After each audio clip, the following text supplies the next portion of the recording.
ભારત અને અમદાવાદ માટે ગૌરવપૂર્ણ ક્ષણ કહી શકાય, કારણ કે બે તેજસ્વી યુવા પ્રતિભાઓ આરના અંશુલ શાહ અને કાયરા મૌલિક બંસલે ફિલિપાઇન્સમાં વર્લ્ડ રોબોટ ઓલિમ્પિયાડ દ્વારા આયોજિત પ્રતિષ્ઠિત એશિયા પેસિફિક રોબોટિક્સ ચેમ્પિયનશિપ 2025માં પ્રથમ સ્થાન પ્રાપ્ત કર્યું. આરના અને કાયરા ભારતનું પ્રતિનિધિત્વ કરતી પ્રથમ સર્વકન્યાઓની ટીમ બની, જેણે આંતરરાષ્ટ્રીય મંચ પર પોતાના નવીન વિચાર, ક્રિએટિવિટી અને દ્રઢ સંકલ્પ દ્વારા એશિયા પેસિફિક ક્ષેત્રની શ્રેષ્ઠ ટીમોને પાછળ છોડીને ભારતનું ગૌરવ વધાર્યું. ભારતે રોબો મિશન એલિમેન્ટરી કેટેગરીમાં આંતરરાષ્ટ્રીય સ્તરે 10 વર્ષ પછી પ્રથમ સ્થાન મેળવ્યું છે. છેલ્લો વિજય 2015માં થયો હતો. તેમનો આ અભૂતપૂર્વ પ્રયોગ ભારતની રોબોટિક્સ યાત્રામાં નવો માઇલસ્ટોન છે. મારું નામ આના છે અને હું ગ્રેડ 7 અદાની ઇન્ટરનેશનલ સ્કૂલમાં ભણું છું અને હું 12 વર્ષની છું. હું WROમાં મેં અને મારી દોસ્ત કાયરાએ પાર્ટ લીધો હતો અને અમે નેશનલ્સમાં 4th આવ્યા. અમે નેશનલ્સની પહેલાં બહુ પ્રેક્ટિસ કરી હતી 4 મહિનાથી અને પછી અમે નેશનલ્સમાં 4th આવીને અમે એશિયા પેસિફિક ફિલિપિન્સમાં સિલેક્ટ થયા.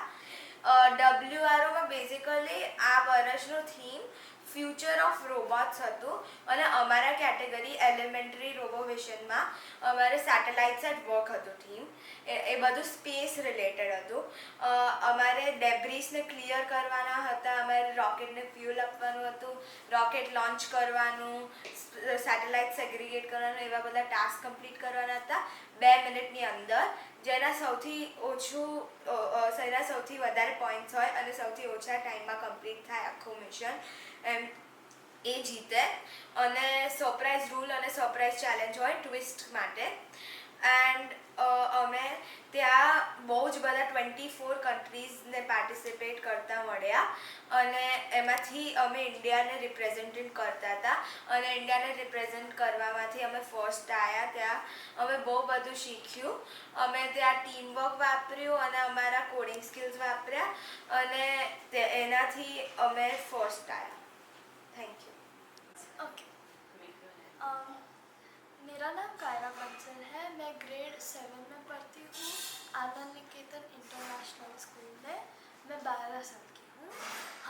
मैं और मेरी टीममेट आरना हम WRO कंपटीशन में जीते हैं.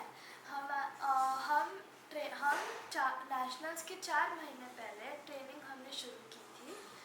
हम हर रोज़ 2-3 घंटे लगाते थे ट्रेनिंग में और जब नेशनल्स पास आया उसके 2 या 3 हफ्ते पहले हम 6-7 घंटे लगाते थे.